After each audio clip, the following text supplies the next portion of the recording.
Shai Gilgeous-Alexander takes control versus the Mavericks to advance in the cup. The Bucks slip past the Magic. Can the Rockets do the same versus the Warriors? And wait a minute. LeBron to the Dubs? This is Locked On NBA.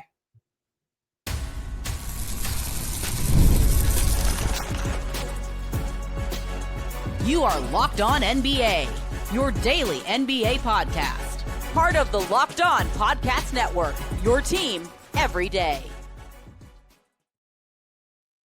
Welcome to Locked On NBA, your daily source for all things NBA from the Locked On Podcast Network, your team every day. Thanks for joining us and making us part of your day and being with us Monday through Friday, being an everyday or hanging out with us here on the afternoon crew. We break down the big picture storylines in the NBA. My name is Matt Moore. I'm the senior NBA writer for the Action Network, co-host of Locked On Nuggets. I'm joined by the one, the only Haize from Locked On Bulls. You can catch him over at CEO Haize, where he's got like 1 million podcasts. Between the two of us, I think we're doing like 15 podcasts, man. Like, that's a lot of talking for us. Yeah. No Doug Branson today. He's on assignment trying to learn the new TikTok dances for Lonzo Ball's biggest fans. Today's show is brought to you by Game Time. Download the Game Time app, create an account, and use code LOCKEDONNBA for $20 off your first purchase. On today's show, we'll talk about some wild stuff that it's wild in the big picture. It makes a lot of sense when you kind of think about it, when you know the backstory about LeBron being a trade target for the Golden State Warriors. We'll talk about the possibility of Jimmy Butler going there. We'll ask the question, is it better to actually lose group play instead of advancing in the cup? And we'll preview the games tonight in the NBA Cup. But we start, Haize, let's start right here. Shai Gilgeous-Alexander last night had himself a night. He was absolutely prolific in the Thunder's win over the Dallas Mavericks last night. They get the win 118-104. Shai Gilgeous-Alexander in this game goes off for 39 points, 8 boards, 5 assists. He shoots 15 of 23 from the field, 5 of 9 from 3. Can't accuse him of grifting. He only got to the line 4 times, plus 22.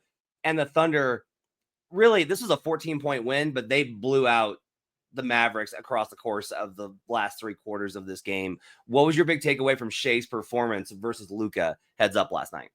I mean, Shai is special. What have I said many times on the shows? That Shai Gilgeous-Alexander can do anything, and he just always adapts his game situationally to what that team needs. He was special and electric to watch last night. And I think also, like, when you look at it, what the Thunder were able to do defensively against the Dallas Mavericks was kind of what I thought coming into it when we had that little discussion about it yesterday, as far as like who do we think was going to come out of this game winning. And it's just the way that this OKC Thunder team plays as a team from top to bottom, how they attacked defensively, threw everybody off, like inefficient nights across the board for the Dallas Mavericks, like only 17 from Kyrie, 16 from Luka Doncic. Like Shai stepped up and he was the star. His star shined brightest last night in the NBA Cup play.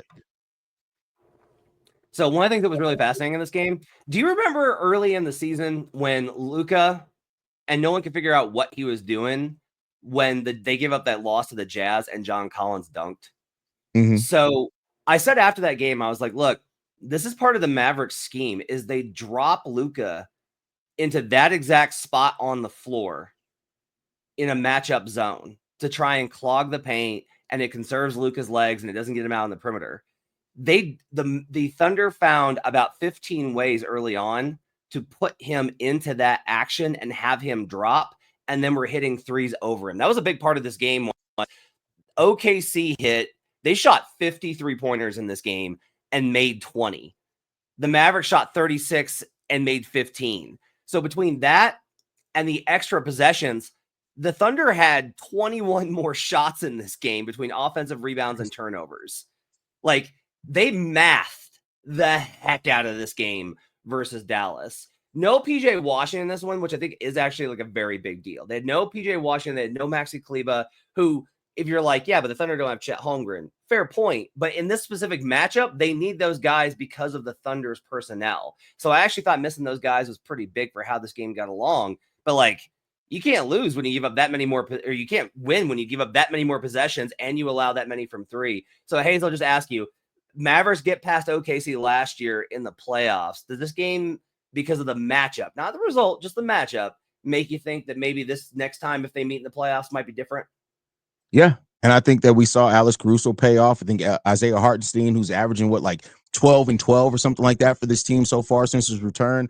I trust the OKC Thunder to replicate what they did last night more than I do the Dallas Mavericks to replicate what they did last year in the playoffs, if that makes sense. I think that this team has gone in and shored up so many of their weaknesses. Alex Caruso hitting some big shots down the stretch of this game, but I just look at what we still need to see it. Chet and Hartenstein together on the court and exactly how that balance is going to work. But as long as they have enough time to get those guys both on the same page and in rhythm this year, I think it's going to be a different result in the playoffs this year if they were to meet. And I think the OKC Thunder, not to say they're going to sweep them or anything like that, it's going to be a very competitive and interesting series. But I got the Thunder coming out of it if it were to happen again. All right. Big game, by the way. The Thunder have so many guys. They just have so many guys that can have a good, like, oh, this guy's struggling. Don't worry.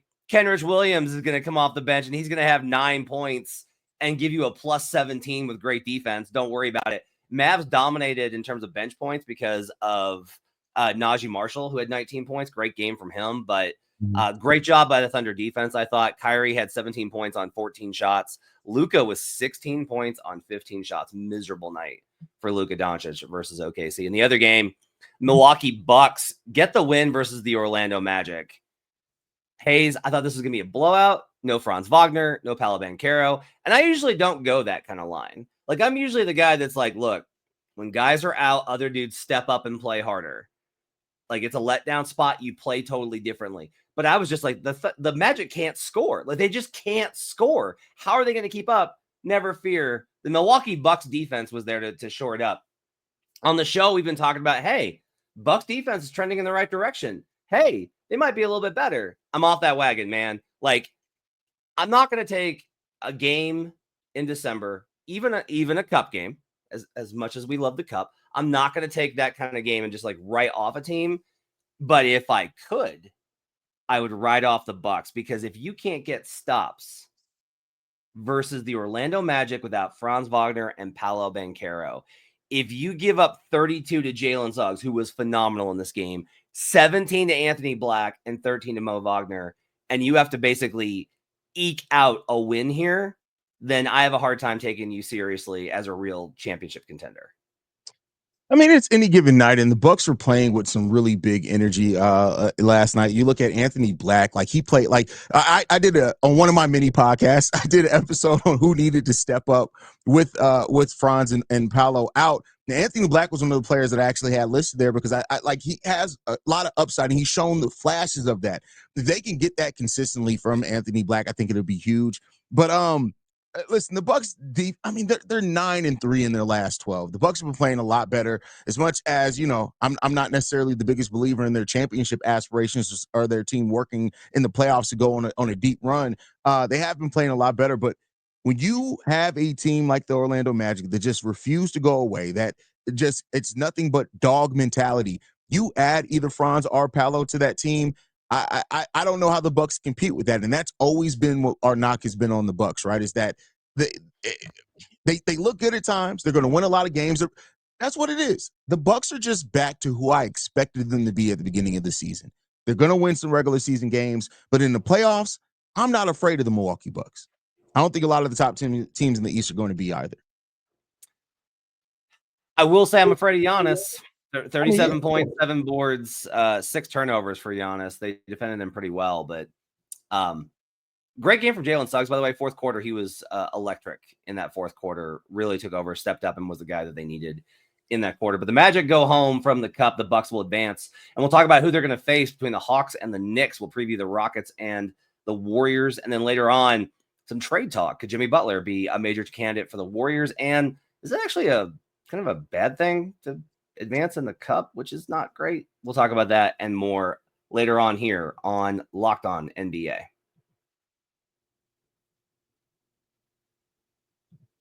Today's show is brought to you by FanDuel, America's #1 sportsbook.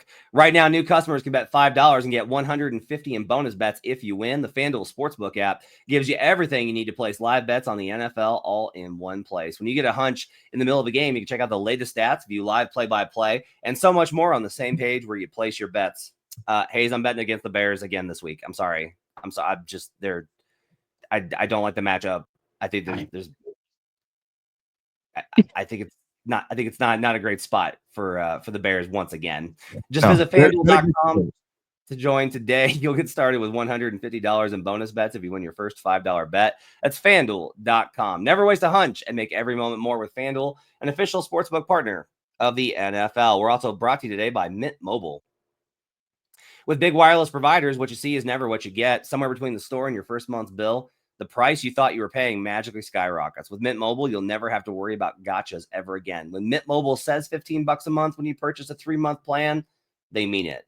This drives me nuts. I can't stand it. My bill's been going up like just slow. I looked at this the other day, and my wireless bill, if you look at where it was 6 months ago and where it is now, I'm like, where did this go? It just keeps ticking up. You're never going to have that with Mint Mobile. Say bye-bye to your overpriced wireless plans, jaw-dropping monthly bills, and unexpected overages.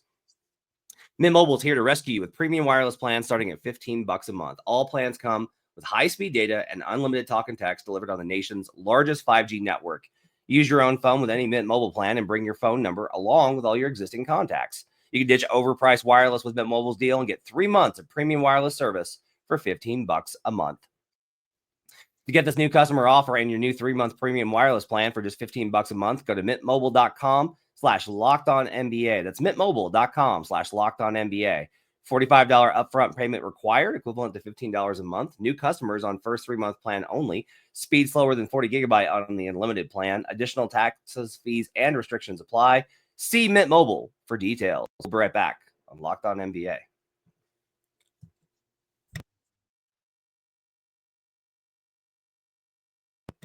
Back here on Locked On NBA, Matt Moore and Haize with you here on a Wednesday. Doug Branson not here. He's on assignment trying to figure out how to get the Hornets to play some defense. All right, Haize, tonight in the NBA Cup, we've got 2 games. The Atlanta Hawks take on the New York Knicks. The Hawks are a little bit of my nemesis this season. I thought they were going to be terrible. They mostly are. The projections that I use spits out that they're mostly pretty terrible, but they have wins over the Bucks, the Cavaliers, and they keep rattling off opportunities. They were on a really hot winning streak, then they got blasted by the Nuggets on a back-to-back after losing to the Wizards. I don't know what to make of this team. Meanwhile, the Knicks, one of the best offenses in the league. The defense seems to be rounding into shape. Let's start here. Who would you rather see play the Milwaukee Bucks? Do you want to see the Hawks and kind of the Trae Young upsets New York and then having like the upset energy, or do you want more of a heavyweight battle with the Knicks versus the Bucks? Never thought about it from that perspective. Great question there, Matt. I'd say that I'd rather see. I never thought about the matchups. I'd rather see the Knicks versus the Bucks. For the matchups that they have with that team. Also, I'm just not the biggest fan of Trae Young's game. Like I know what he can do on the court. So, but yeah, for the matchup, I'd rather see the Knicks and the Bucks because I think that could be really fun, and both teams could really be tested in a game like that. Yeah, I mean that's like the bigger more high power matchup, right? As far as who's gonna win this one, I said that I thought the Bucks were gonna smash because the Knicks. Because the Magic can't score. I think the Knicks are going to smash because the Hawks can't defend. They are still a very bad defense. Dyson's amazing. Like Great Barrier Thief is incredible. But one of the big problems I think is going to be Clint Capella playing that drop coverage versus Karl Anthony Towns. If you sag off in that pick and pop, Towns is open every single time. That pairing is one of the best pick and roll combos in the NBA. And I don't trust the Hawks to make the rotations. Now, one of my issues on the New York side is their transition defense hasn't been quite good enough. And the Hawks are really good when they get out and run. When Dyson gets out and creates steals, when Jalen Johnson in particular is out on the break, he's really good. But if this turns into more of a half-court game, I'm going to like the Knicks, I think, a lot more. I lean towards the Knicks winning this. I'll just ask you this, like, what has to happen? What does a Hawks win here look like for you? Trae Young goes off. I think when you look at Josh Hart and Karl Anthony Towns are both listed as questionable in this game, so that's an aspect of this as well. I think, though, for the Hawks to win, Trae Young's going to have one of those nights where he goes off completely. I'm talking about 30 to 35 points, 11, 12 assists in a game like that. Like, that's what it's going to take. And, of course, Dyson Daniels and the other guys to support him. But I think it's going to take that level of impact from Trae Young to even be close to winning this game. I look at the Knicks and, Jalen Brunson and Karl Anthony Towns and the stretch that they're on.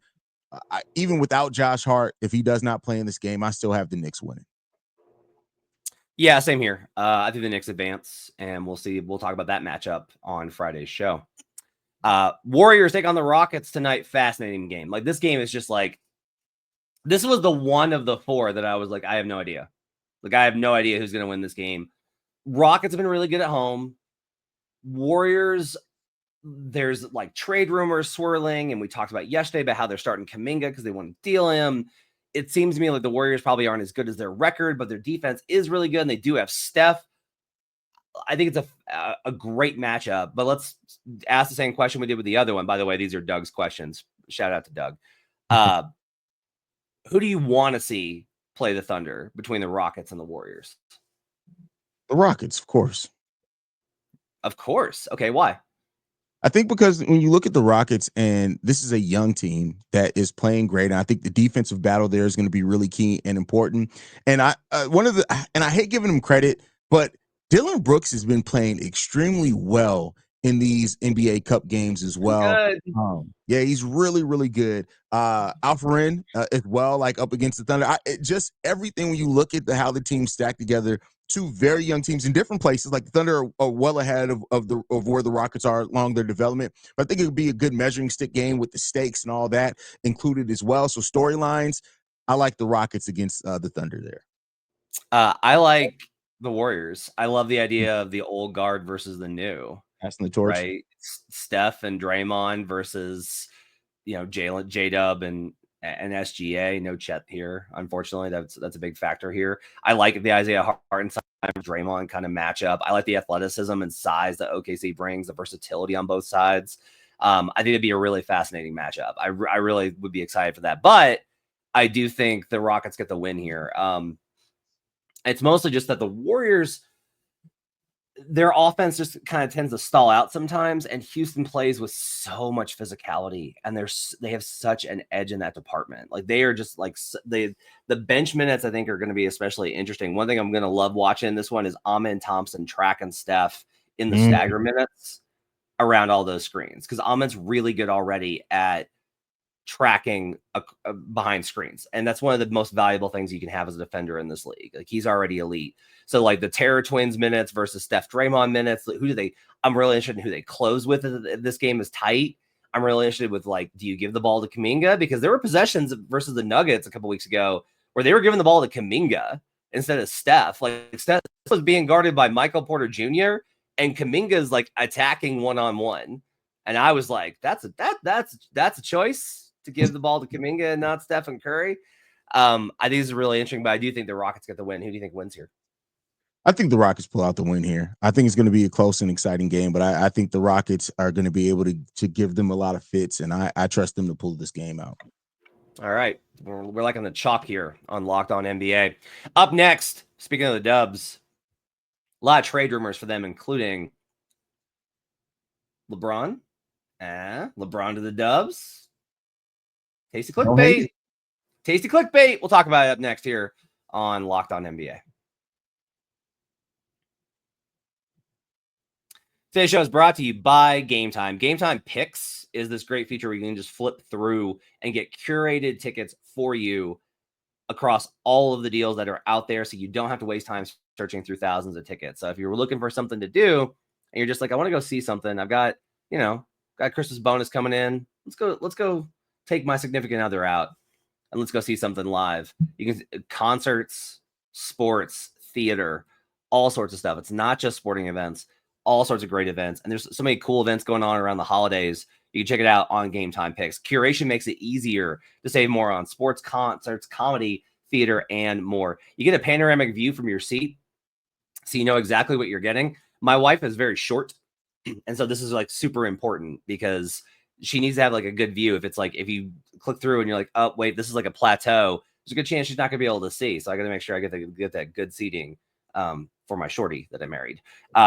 Your purchase is covered with the most flexible customer service policy in the ticketing industry. Take the guesswork out of buying tickets with Game Time Picks. Download the Game Time app, create an account, and use code LOCKEDONNBA for $20 off your first purchase. Terms apply. Again, create an account and redeem code LOCKEDONNBA for $20 off. Download Game Time today. What time is it, Haize? It's game time. We'll be right back on Locked On NBA. Back here on Locked On NBA. Thanks for joining us, making us part of your day. Appreciate you guys being with us here on a Wednesday. Doug Branson will be back tomorrow. He's currently digging through the ground, trying to find an internet connection that he can just tap into his mouth and download the internet into his brain because he's freaking out without the internet. I want to ask this question: should the Golden State Warriors keep trying to trade for LeBron James? Brian Windhorst on Get Up this morning talked about the possibility of Jimmy Butler going to Golden State. We talked a little bit about that yesterday. I don't think that's a good move for them, just be based off of like they need a branch to the future, and I don't think that works. We'll talk about that in a second. But this is what he said about the Warriors and LeBron James. They made an inquiry and it got shut down last February. We talked about that. That was like reported already. That was before LeBron played with Steve Kerr and Steph Curry and won the gold medal over the summer. So they will definitely monitor the situation. And I don't think they do anything without knowing this door is locked. I would just say it's LeBron. It's up to him. He has a no trade clause, and he has given no indication he wants the Lakers to do anything but upgrade the roster. And they've got, and not that he wants to go anywhere. There's a couple of things I think that are interesting about this, Haize. But I'll ask you on the surface, should the Warriors put off another deal to hold out for the hope of landing LeBron for one run with LeBron and Steph?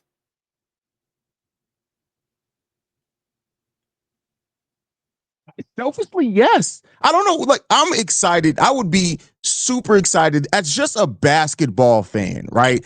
To say, and I don't know how far they go. I don't care about any of that. But the thought of getting Steph Curry and LeBron James on the same court playing together for a run, sign me up. Take my money. Sign me up. It would just be fun. Sometimes in basketball, you just need fun things to happen. You know what this reminds me of? A much older version. Do you remember when Allen Iverson got traded to the Denver Nuggets and there was so much excited about, and it lasted like 3 months before you realized it just wasn't going to work? Like, that's the level. I was like 16 and I was super excited about seeing that. Yes, this broke up the kid in me again. I would love to see this. Absolutely. See, now I go back even further, and I go back to Charles Barkley joining the Rockets after they won 2 titles, and everybody was washed, and it didn't work out, and Charles still didn't get the ring. I just think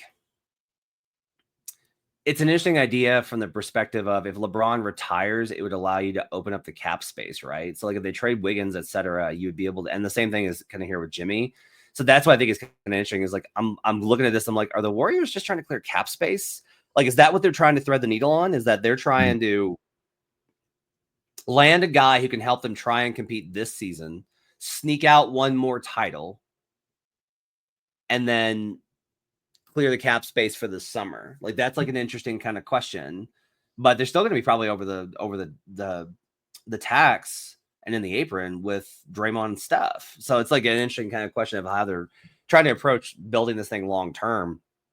Marketing can't be traded, so they can't go back to that until at least this summer. But yeah, like I think it's fascinating. One thing I will say is LeBron keeps giving this franchise more grace than he has ever given any other team. He left the Cavaliers when they didn't win a title with him, despite putting a really good team around him. Didn't have enough stars. Don't disagree with that, but like left them. He goes to Miami and he puts pressure on them every single year with the 2+1. Every year he puts pressure on them. Make sure that you're improving. Make sure you're improving. He goes to Cavaliers and he gets even more extreme with the 1+1s. Like the Cavaliers had that knife hanging over their heads the entire time that he could leave. And he put pressure on them. And like other free agents and trade targets were like, I don't know if I want to go to Cleveland because I don't know if LeBron's going to stay. Like that was always a concern with them. Like if you don't know the guy's going to be there. Meanwhile, with the Lakers, he's been like, yep, I'm here. This is where I want to be. Absolutely. 100% want to be. And they still haven't gotten it done. He keeps giving this franchise all of this grace. And I get it because it's about his off-court business interests. It's a little bit about the family. Like I think that his wife was probably, even though she's from Cleveland and loves it, I think probably was like ready for the LA lifestyle. and the kids wanted to go to school in California. I think they were all excited for that, right? 'Cause he's home out there, even when he was living in Cleveland. Like he's always had homes in LA because every player has homes in LA. So I get it. And LA is nicer, and it's way better to be a professional athlete in LA for business and personal reasons. I just don't understand why he keeps giving the Lakers this much grace compared to all the others. Why it's like, yeah, no, you don't have to worry about it. He doesn't leak out there. Yeah, LeBron might be interested in a trade to the Warriors. And if things don't turn around, he might just ask out. Like, why not do that instead of just like letting them run over him and waste these final years of a magnificent career? Yeah. I mean, yeah, giving the Lakers grace is an interesting perspective to have on that because that's exactly what he's doing. And I hadn't thought about it at that point in time. Like, I don't like being in LA clearly has helped him so much with his business avenues and things like that. And a lot of that can still be done being in Golden State. So it's kind of the best of both worlds. LeBron gets to do something that's fun. Also, I didn't think about this either. Draymond and LeBron on the same team as well. Matt, everything just gets better. Do it. This needs to happen now. Can we hand deliver LeBron to the Warriors? Can we do that? We'll just force it through. Locked On NBA is making an executive decision. We're trading LeBron to the Warriors. The Jimmy Butler idea, I think, is equally kind of interesting. It helps out the Heat the most, I feel like, where they need a further infusion of young talent. They've got some guys, right? Like Tyler's still in his prime, and he's having a great season. And they've got Jaquez, and they're still high on Jovic. So theoretically, you're probably trading for Kuminga, maybe Moody, maybe a pick, right? And that's probably it's pretty good value for 35-year-old Jimmy Butler on expiring. That's pretty good value. It sets up as like Kuminga and Bam. I don't know how much I like that, but from a Miami perspective, does that trade make sense for you? And what do you think about it from the Warriors perspective if they get Jimmy? Warriors getting Jimmy is I'm not nearly as excited about that as the LeBron part of it because, like I said, Jimmy just seems like he's been playing much better now. Like, do you think that's do you have another Jimmy Butler run like he's done in the playoffs prior to the Miami Heat? Because if it's not that, it's not really, I don't think, going to up the ceiling of the Warriors too much. Like, I still like Jimmy Butler as a player in different scenarios, but I think they would need so much out of Jimmy consistently that, yeah, you have a better support system than what you have in Miami theoretically right now. But I don't know, man. Old Jimmy Butler for Kuminga and the way that Kuminga's playing, I just think at that point, if you're gonna go older player LeBron, it makes the more sense there. Jimmy, you can make that work, but I'm not as excited about that as LeBron potentially. And that's not even from the excitement of Steph and LeBron on the court, just from the basketball point of that. I just don't know what that really does in the West unless you're also going to guarantee that Buddy Hield's going to go back to playing like he was early in the season, averaging 20 points off the bench, those type of things. Maybe I'm wrong on that, but I'm not as excited about that. That's even more Barkley to the Rockets, actually, now that I think about it. Barkley, no rings. Butler, no rings. Barkley came close. Butler came close. Yeah, I like that. I like that comparison a lot, too. Finally, Spike Eskin, who runs the Rice Ricky Sanchez podcast. He's in Philadelphia, big Sixers guy. Tweeted this. I thought it was really interesting. He tweeted, by not qualifying for the NBA Cup, but not qualifying for the NBA Cup, the Sixers got 5 days off and an extra game against a lesser opponent. Shouldn't this be the prize for winning it? So I thought that was really interesting from the perspective of, I think we're in a really bad spot when fans have to root for their team not to play basketball. Like, the most exciting thing for you is like, oh man, our guys get rest. Yeah. I get to not watch my favorite guys play basketball. Woohoo! And then, like, yeah, they get another game versus a crappy team. Ha! I get to watch them beat up on this team that doesn't make them any better from a playoff perspective. Hurrah! I don't think Spike's wrong. I don't think Spike's wrong at all. That, like, getting extra rest is really important. It's one of the reasons why I think a bye has kind of been talked about as one of the options for an NBA Cup win. But what's your thought on whether or not the cup is worth it, given that the alternative is you might get a weaker game and you might get 5 days off? Yeah,